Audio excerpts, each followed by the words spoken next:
So we've all seen it, the granny hump.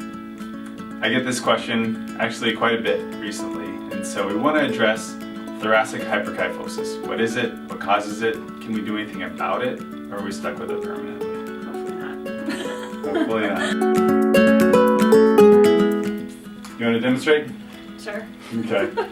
So thoracic hyperkyphosis is a condition where the upper part of the back sticks out more than you feel like it should.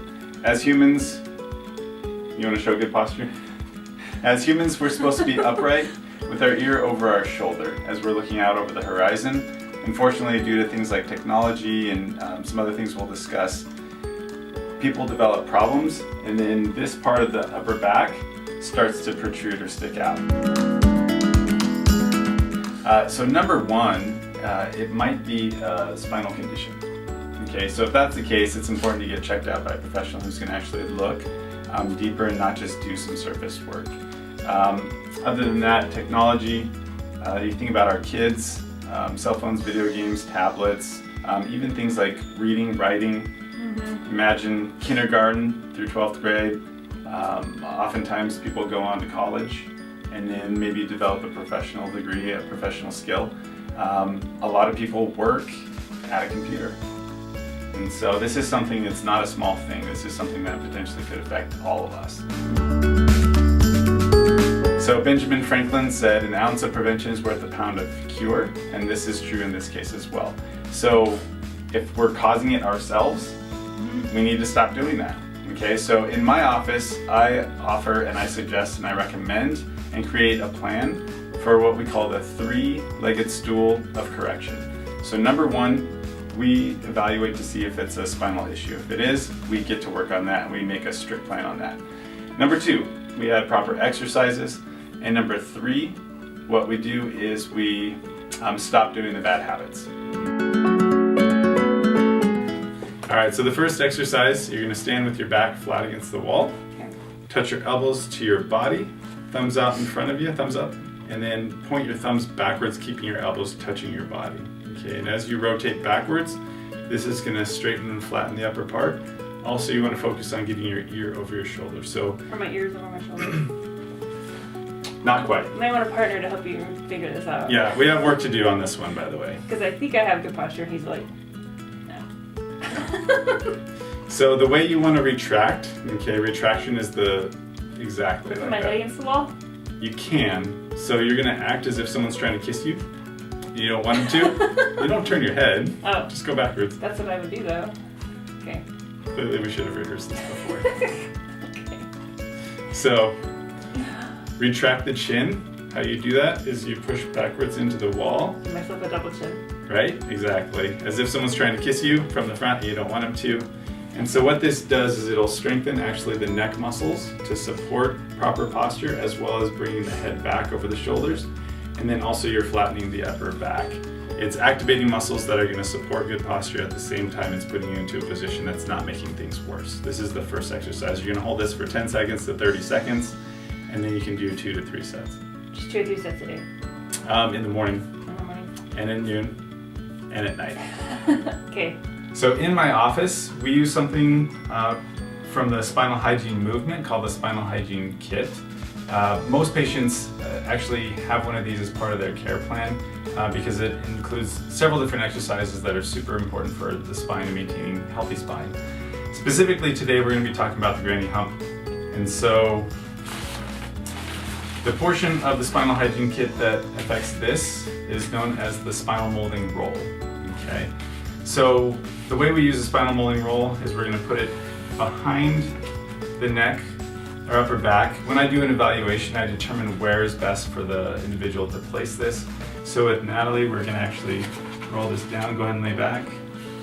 Oh, it's like on my shoulders. Okay, so now you're going to retract the chin once again. There you go, getting yourself into a better position. And so this is actually stretching out her neck. And so it's not allowing her to continue moving forward, so it's going to actually bring her back. It's also going to reduce the upper back hyperkyphosis. And over time, she's going to extend the amount of time she uses. She's going to start with a small number, say 2 to 3 minutes, maybe even up to 5. and then over time she's going to add additional minutes until we get to 20. Once we get to 20 minutes daily, that creates a condition known as creep. Okay? No, not that kind of creep. What that means is that any changes we add are going to be permanent. So once she gets to 20 minutes solid where she's doing that every single day, she begins to create a permanent change. So obviously this is going to take some time. We're not talking about a week, we're not even talking about a month, we're talking about a significant period of time. So what if someone wants to do this but they don't have a roll? They don't have a roll? Can they use like a roller towel? Yes, it's not going to be quite as effective, but it'll do something. But you can find, like, is this like about the size of a pool noodle? Maybe? Pool noodles, they are not as dense as what I'm using, and so they're going to flatten, and so they won't offer the benefit that we're talking about here. Okay. But yeah, they're about the same size, so if there's something that you can use. So I would recommend going to see About how big is this? Do you think, like inches? 2.5 to 3. Okay. So Natalie here is demonstrating what not to do, poor posture. These are some of the bad habits that we need to break if we want to have a chance at fixing this thing.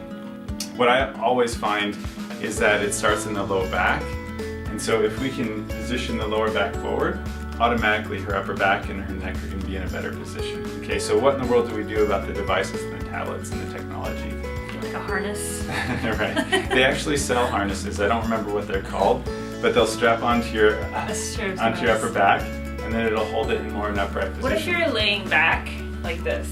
This is still slouched though. Yeah. If you have a support like a pillow, like a wedge pillow behind the back, reclining can actually be a decent position to be in. If it's a computer or a workplace, you're spending a ton of time there, and so it's important to be evaluated by a professional who comes and looks at your workstation and shows you better ways to improve. It might be changing the height of the chair, it might be changing the position of the monitor or the keyboard. Maybe there's some other things that you're doing if you're on a phone. Headsets are super important, and there's a lot of different workplaces. It really depends on the person's individual situation and position. So what if I already have it, or I'm already starting to get it? Can you do something to help it go away?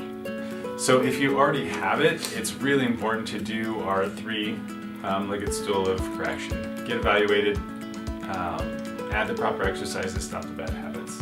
Okay, if you're already noticing a problem. But there is hope. Yes, if you catch it early enough, absolutely. There's some things you can do right now where you can stop it.